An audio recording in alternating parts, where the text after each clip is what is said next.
السلام علیکم، کیسے ہیں آپ سب لوگ؟ اب ہم پارہ نمبر 20 کی سورہ القصص کریں گے۔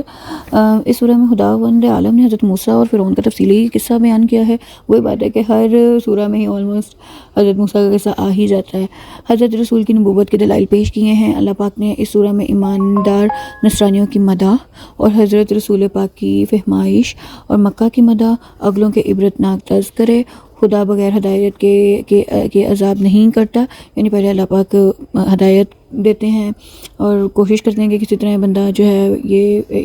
راہ ہدایت پہ ہو جائے، نہیں ہوتا تب عذاب دیا جاتا ہے جب بندہ بات نہیں مانتا، اور آخرت کی فضیلت، قیامت کا ذکر اور خدا ہی جسے چاہے منتخب کرتا ہے، اس بارے میں ذکر ہے کہ خدا کی قدرت، قارون کا قصہ اور اس کے نتائج، حضور پاک صلی اللہ علیہ وسلم کی نبوت وغیرہ کو ذکر کیا گیا ہے۔ شروع کرتے ہیں سورہ۔ بسم اللہ الرحمن الرحیم۔ طاسین۔ اے رسول، یہ واضح روشن کتاب کی آیتیں ہیں جن میں ہم نے تمہارے سامنے موسیٰ اور فرعون کا واقعہ ایماندار لوگوں کے نفع کے واسطے ٹھیک ٹھیک بیان کر دیا ہے۔ بے شک فرعون نے مصر کی سرزمین میں بہت سر اٹھایا اور اس نے وہاں کے رہنے والوں کو کئی دکھ دیے۔ ان میں سے ایک گروہ بنی اسرائیل کو عاجز کر رکھا تھا کہ ایک گروہ کو عاجز کو ذبح کرا دیتا تھا، بیٹوں کو، ان کی عورتوں اور بیٹیوں کو زندہ چھوڑ کر، بے شک وہ بھی مفسدوں میں تھا، زندہ چھوڑ دیتا تھا، بے شک وہ بھی مفسدوں میں سے تھا۔ اور ہم تو یہ چاہتے ہیں کہ جو لوگ روئے زمین میں کمزور کر دیے گئے ان پر احسان کریں اور ان کو لوگوں کا پیشوا بنائے، انہی کو اس سرزمین کا مالک بنائے اور انہی کو روئے زمین پر پوری قدرت عطا کریں، اور فرعون اور حامان اور دونوں کے لشکروں کو انہی کمزوروں کے ہاتھ سے وہ چیزیں دکھائیں جسے یہ لوگ ڈرتے تھے۔ اور ہم نے موسیٰ کی ماں کے پاس یہ وحی بھیجی کہ تم اس کو دودھ پلا لو، پھر جب اس کی نسبت تم کو کوئی خوف ہو تو اس کے صندوق میں رکھ کر دریا میں ڈال دو، اس پر تم کچھ نہ ڈرنا اور نہ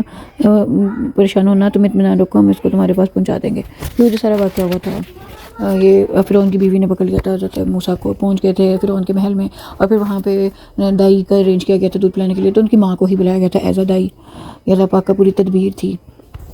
تو جب موسیٰ اپنی جوانی کو پہنچا اور ہاتھ پاؤں نکال کے درست ہو گئے تو ہم نے ان کو حکمت اور علم عطا کیا، اور نیکی کرنے والوں کو ہم یوں جزائے خیر دیا کرتے ہیں۔ اور ایک دن اتفاقاً موسیٰ شہر میں ایسے وقت آئے کہ وہاں کے لوگ نیند کی غفلت میں پڑے ہوئے تھے، تو دیکھا کہ وہاں دو آدمی آپس میں لڑتے مرتے ہیں، تو ان کی قوم بنی اسرائیل میں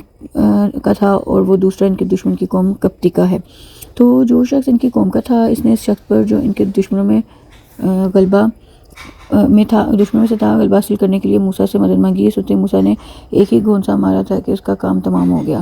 یعنی اپنی قوم کے ایک بنی اسرائیل والے بندے کی ہیلپ کی۔ تو حضرت موسیٰ نے مارا تو وہ جو ان کے دشمن قبیلہ کا تھا وہ فوتی ہو گیا۔ موسیٰ نے اس وقت کہا کہ یہ شیطانی کام تھا، اس میں شک نہیں کہ وہ دشمن اور کھلم کھلا گمراہ کرنے والا ہے، شیطان نے کروا دیا ان سے یہ کام، بڑے پشیمان ہوئے۔ پھر تو بارگاہ خدا میں عرض کی پروردگار، بے شک میں نے اپنے اوپر ظلم کیا کہ اس شہر میں آیا تو مجھے دشمنوں سے پوشیدہ رکھ۔ اگر خدا نے انہیں پوشیدہ رکھا، اس میں تو شک ہی نہیں کہ وہ بڑا پوشیدہ رکھنے والا مہربان ہے۔ موسیٰ نے عرض کی پروردگار، چونکہ تو نے مجھ پر احسان کیا ہے، میں بھی آئندہ گناہگاروں کا ہرگز مددگار نہ بنوں گا۔ غرض راجوں تو گزری صبح کو امید کی حالت میں موسیٰ شہر میں گئے تو کیا دیکھتے ہیں وہی شخص جس نے کل ان سے مدد مانگی تھی، اس نے پھر فریاد کر رہا تھا کہ موسیٰ نے اس سے کہا، بے شک یقینی کھلم کھلا گمراہ ہے۔ بس جب موسیٰ نے چاہا کہ اس شخص پر جو دونوں کا دشمن تھا ہاتھ بڑھائیں تو کپتین کہنے لگا، اے موسیٰ، جس طرح تم نے کل ایک آدمی کو مارا اس طرح مجھے بھی مار ڈالنا چاہتے ہو، تو تم تو بس یہ چاہتے ہو کہ روئے زمین میں سرکش بن کر ہو اور خطا کرنے والی یعنی قوم بن کر نہیں رہنا چاہتے۔ اور ایک شخص شہر کے اس کنارے سے دوڑتا ہوا آیا اور موسیٰ سے کہنے لگا، اے موسیٰ، تم یہ یقین جانو کہ شہر کے بڑے بڑے آدمی تمہارے بارے میں مشورہ کر رہے ہیں کہ تم کو قتل کر ڈالیں، تو تم شہر سے نکل کر بھاگ جاؤ۔ میں تمہارا تمہیں میں خیر خواہ ہوں اور یہ سمجھا رہا ہوں۔ غرض موسیٰ وہاں سے امید کی حالت میں نکل کھڑے ہوئے اور بارگاہ خدا میں عرض پروردگار، مجھے ظالم لوگوں کے ہاتھ سے نجات دے۔ اور جب مدین کی طرف رخ کیا تو آپ بولے، مجھے امید ہے کہ میرا پروردگار مجھے سیدھا راستہ دکھا دے۔ اور 8 دن فاقہ کرتے چلے۔ جب شہر مدین کے کنویں پر پہنچے تو کنویں پر لوگوں کی بھیڑ دیکھی اور وہ اپنے جانوروں کو پانی پلا رہے ہیں، ان میں سب کے پیچھے 2 عورتیں حضرت شعیب کی بیٹیاں، ان کو دیکھا کہ وہ اپنی بکریوں کو روک کے کھڑی ہوئی ہیں۔ موسیٰ نے پوچھا کہ تمہارا کیا مطلب ہے؟ وہ بولیں، جب تک سب چرواہے اپنے جانوروں کو خوب چک کے پانی نہ پلا دیں ہم نہیں پلا سکتے، اور ہمارے والد بہت بوڑھے ہیں۔ تب موسیٰ نے ان کے لیے پانی جو ہے کھینچ کر پلا دیا، پھر وہاں سے ہٹ کر چھاؤں میں جا بیٹھے۔ تو چونکہ بہت بھوک تھی، غرض کی پروردگار وقت جو نعمت تو میرے پاس بھیج دے، میں اس کا سخت حاجت مند ہوں۔ اتنے میں انہی دو میں سے ایک عورت شرمیلی چال سے آئی اور موسیٰ سے کہنے لگی میرے والد تم کو بلاتے ہیں تاکہ تم نے جو ہماری بکریوں کو پانی پلا دیا ہے اس کی مزدوری دیں۔ بس جب موسیٰ ان کے پاس آئے اور ان سے اپنے قصے کو بیان کیا تو انہوں نے کہا کہ اب تم کچھ اندیشہ نہ کرو، تم نے ظالم لوگوں کے ہاتھ سے نجات پائی۔ اور اسی صلاح میں ان دونوں میں سے ایک لڑکی نے کہا کہ اے ابا ان کو نوکر رکھ لے، کیونکہ آپ جس کو بھی نوکر رکھیں سب میں یہ بہتر ہے اور مضبوط اور ایماندار ہے، اور ان میں دونوں باتیں پائی جاتی ہیں۔ شعیب نے کہا میں چاہتا ہوں کہ اپنی ان دونوں لڑکیوں میں سے ایک کے ساتھ تمہارا میں نکاح کرتا ہوں کہ تم 8 برس تک میری نوکری کرو، اور اگر تم 10 برس پورے کرو تو تمہارا احسان، میں تم پر محنت شاقہ بھی ڈالنا نہیں چاہتا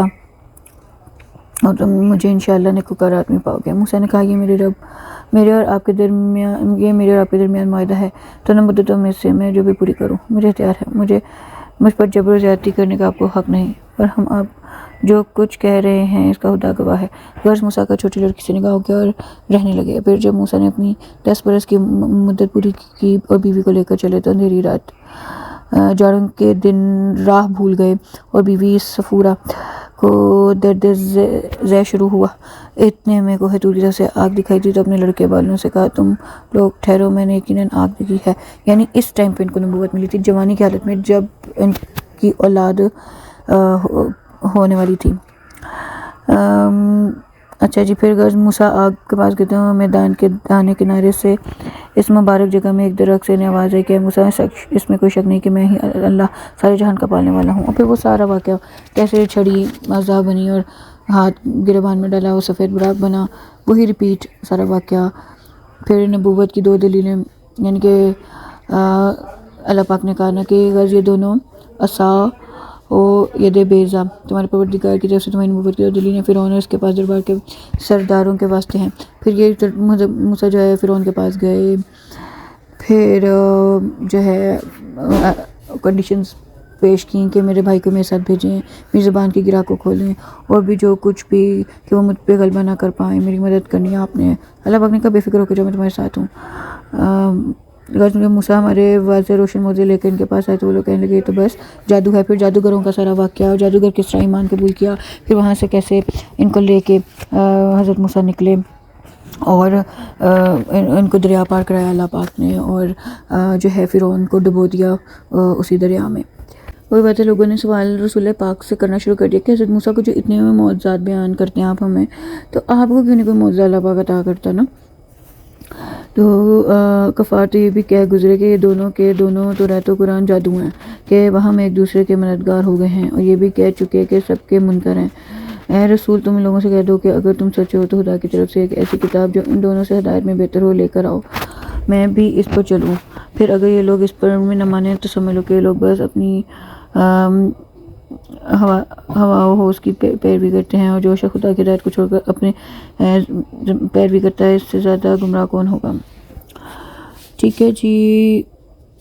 اور جب ان کے سامنے پڑھا جب قرآن پاک پڑھا جاتا ہے بول اٹھتے ہیں کہ ہم تو اس پہ ایمان لا چکے، بے شک یہ ٹھیک ہے، اور ہمارے پروردگار کی طرف سے ہم تو اس کو اس کے پہلے ہی سے مانتے تھے۔ یہی وہ لوگ ہیں جنہیں ان کے اعمال ہے کی دوہری جزا دی جائے گی، چونکہ ان لوگوں نے صبر کیا اور بدی کا دفعہ نیکی سے کرتے رہے، اور جو کچھ ہم نے انہیں عطا کیا اس میں سے ہماری راہ میں خرچ کرتے ہیں۔ جب کسی سے کوئی بری بات سنتے ہیں تو اسے کنارہ کشی کرتے ہیں اور صاف کرتے ہیں کہ ہمارے واسطے تمہاری کارگزاریاں ہیں اور تمہارے واسطے تمہاری کارستانیاں، بس دور ہی سے تمہیں سلام ہے، ہم جاہلوں کی صحبت کیے خواہاں نہیں ہیں۔ اے رسول بے شک تم جسے چاہو منزل مقصود تک نہیں پہنچا سکتے، مگر ہاں خدا جسے چاہے منزل مقصود تک پہنچائے، وہی ہدایت یافتہ لوگوں سے واقف ہے۔ اے رسول کفار مکہ تم سے کہتے ہیں کہ ہم تمہارے ساتھ دین حق کی پیروی کریں تو ہم اپنے ملک سے اچک لیے جائیں گے، یہ کیا بکتے ہیں؟ کیا ہم نے انہیں حرم مکہ میں جہاں ہر طرح کا امن ہے جگہ نہیں دی، جہاں ہر قسم کے پھل روزی کے واسطے ہماری بارگاہ سے کچھ بارگاہ سے کچے چلے جاتے، مگر بتیرے لوگ نہیں جانتے۔ ہم نے تو بتیری بستیاں برباد کر دیں جو اپنی مشیت میں بہت اتراتی تھیں،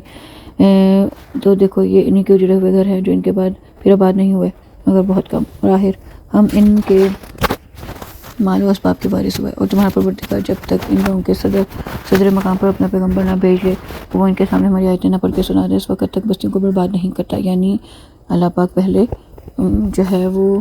موقع دیتے ہیں، پھر اس کے بعد بربادی ہوتی ہے۔ ہم تو بستیوں کو برباد کرتے ہی نہیں جب تک وہاں کے لوگ ظالم نہ ہوں۔ اللہ پاک فرمانے ہیں تو کیا وہ شخص جس سے ہم نے بہشت کا اچھا وعدہ کیا ہے اور وہ اسے پاک کر رہے گا اس شخص کے برابر ہو سکتا ہے جسے ہم نے دنیاوی زندگی کے چند روزہ فائدے عطا کیے ہیں اور پھر قیامت کے دن حاضر کیا جائے گا جس دن خدا ان کفار کو پکارے گا اور پوچھے گا کہ جن کو تم ہمارے شریک خیال کرتے تھے وہ آج کہاں ہیں۔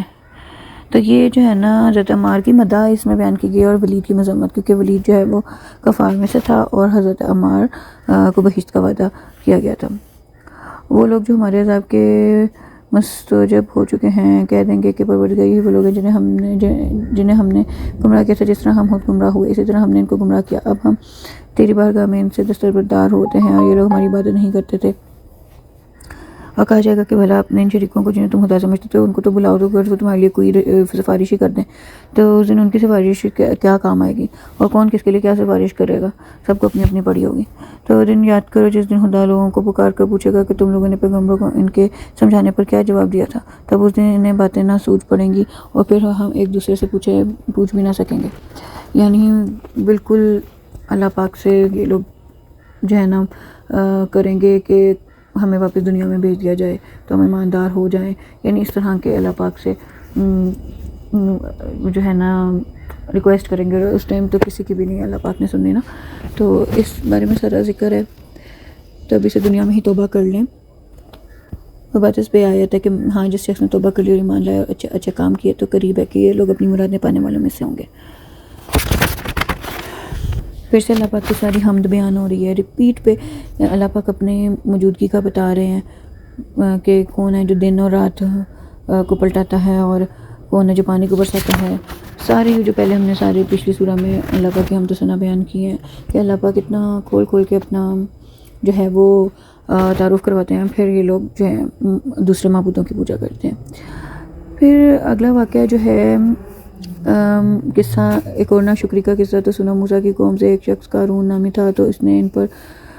سرکشی شروع کی اور ہم نے اس کو اس قدر خزانے عطا کیے کہ ان کی کنجیاں ایک سخت دار جماعت کی جماعت کو اٹھانا دوبر ہوتا تھا۔ جب ایک بار اس قوم نے اس سے کہا کہ اپنی دولت پر اتراء مت، کیونکہ خدا اترانے والوں کو دوست نہیں رکھتا، اور جو کچھ خدا نے تجھے دے رکھا ہے اس میں آخرت کے گھر کی بھی جستجو کر، دنیا سے جس قدر تیرا حصہ ہے مت بھول، اور جس طرح خدا نے تیرے ساتھ احسان کیا ہے تو بھی اوروں کے ساتھ احسان کر اور زمین پر فساد نہ کر، اس میں شک نہیں کہ خدا فساد کرنے کو پسند نہیں کرتا۔ تو قارون کہنے لگا یہ مال و دولت تو مجھے اپنے علم کی وجہ سے حاصل ہوئی ہے۔ کیا قارون نے یہ بھی خیال نہ کیا کہ اللہ اس کے پہلے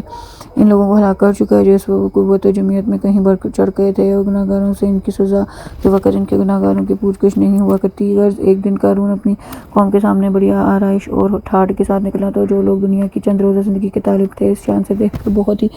یعنی کہ کہنے لگے جو مال و دولت قارون کو عطا ہوئی کاش میرے لیے بھی ہوتی۔ تو اس میں شک نہیں کہ قارون بڑا نصیبور تھا، اور نصیبور ہے، یہ لوگ کہنے لگے، اور جن لوگوں کو ہماری بارگاہ سے علم ہوا تھا کہنے لگے تمہارا ناس ہو جائے، جو شخص ایمان لائے اور اچھے کام کرے اس کے لیے تو خدا کا ثواب ہے، اس سے کہیں بہتر ہے۔ قارون کو تم لوگ دیکھ کے یعنی کہ آئیڈیل بناتے ہو، جو لوگ ایمان لائے تھے وہ یہ کہنے لگے اور خدا پاک کے بارے میں کہنے لگے کہ وہ ثواب صبر کرنے والوں کے سوا دوسرے نہیں پا سکتے، تو تم لوگ کیوں اس کو دیکھ کے اتنا آئیڈیلائز کر رہے ہو۔ تو اللہ پاک نے ہم نے قارون اور اس کے گھر بار کو زمین میں دھنسا دیا، پھر تو خدا کے سوا کوئی جماعت ایسی نہ تھی کہ اس کی مدد کرتی اور نہ خود آپ اپنی مدد کر سکتا۔ اور جن لوگوں نے کل اس کے جاہ و مرتبہ کی تمنا کی تھی وہ آج یہ تماشا دیکھ کر کہنے لگے ارے معاذ اللہ، یہ تو خدا ہی اپنے بندوں سے جس کو روزی چاہتا ہے کشادہ کر دیتا ہے، جس کی روزی چاہتا ہے تنگ کر دیتا ہے، اور کہیں خدا پر ہم پر مہربانی نہ کرتا اور اتنا مال دے دیتا تو اسی طرح ہم بھی ضرور دھنسا دیے جاتے۔ اور معاذ اللہ، اللہ سچ ہے ہرگز ارے معاذ اللہ، سچ ہے کہ خدا جنہوں نے کل اس کی تعریف کی تھی آج یہ تماشا دیکھ کے کہنے لگے ارے معاذ اللہ، یہ تو خدا ہی اپنے بندوں کو روزی چاہتا ہے تو کشادہ کرتا ہے، چاہتا ہے تو چھین لیتا ہے۔ اگر کہیں خدا نے ہم پہ اتنی مہربانی کی ہوتی اور ہم سے یہ مال چھین لیتا تو اسی طرح ہم بھی ضرور دھنس دیے جاتے زمین میں۔ ارے معاذ اللہ، سچ ہے ہرگز کفار اپنی مرادیں نہ پائیں گے، یہ آخرت کا گھر تو ہم انہی لوگوں کے لیے حاصل کر دیں گے جو روئے زمین پر نہ سرکشی کرنا چاہتے ہیں نہ فساد برپا کرنا چاہتے ہیں۔ اللہ پاک کہنے تم اپنے پروردگار کی طرف لوگوں کو نیکی کی طرف بلاتے جاؤ اور خبردار مشرکین سے ہرگز نہ ہونا، خدا کے سوا کسی اور کو پرستش نہ کرنا، اس کے سوا کوئی قابل پرستش نہیں، اس کی ذات کے سوا ہر چیز فنا ہو جانے والی ہے، اس کی حکومت ہے، اسی کی حکومت ہے اور تم لوگ اسی کی طرف مر کے لوٹائے جاؤ گے۔ ان کی تباہی کا واقعہ بہت انٹرسٹنگ ہے، وہ میں ضرور پڑھنا چاہوں گی۔ کپتیوں کی تباہی کے بعد حضرت موسیٰ نے جو حکومت جو ہے وہ حضرت ہارون کے سپرد کر دی تھی، جس پر جو ہے وہ جو قارون تھا وہ بہت زیادہ حسد کرتا تھا، اور وہ کہنے لگا گستاخانہ کہ آپ نے تو اپنا سب کچھ ہی ہارون کو حوالے کر دیا ہے۔ تو حضرت موسیٰ نے فرمایا کہ یہ میرے ہاتھ میں نہیں ہے، یہ اللہ کا حکم ہے، اور جو اللہ پاک چاہتا ہے وہی ہوتا ہے، یہ میرا اختیار نہیں ہے۔ تو تب سے جو ہے نا حضرت موسیٰ کے در پہ ہو گیا تھا۔ ایک دفعہ صحرا میں رہنے کے زمانے میں جب بنی اسرائیل کے ساتھ توبہ کرنے کو فرمایا آپ نے اس کو، تو اس نے آپ کے حکم کو بے حقیقت سمجھا، اور جب زکوٰۃ کا حکم آیا تو کہنے لگا یہ تو بہت مال ہوا، میں تو نہ دوں گا۔ حتیٰ کہ حضرت موسیٰ نے 1000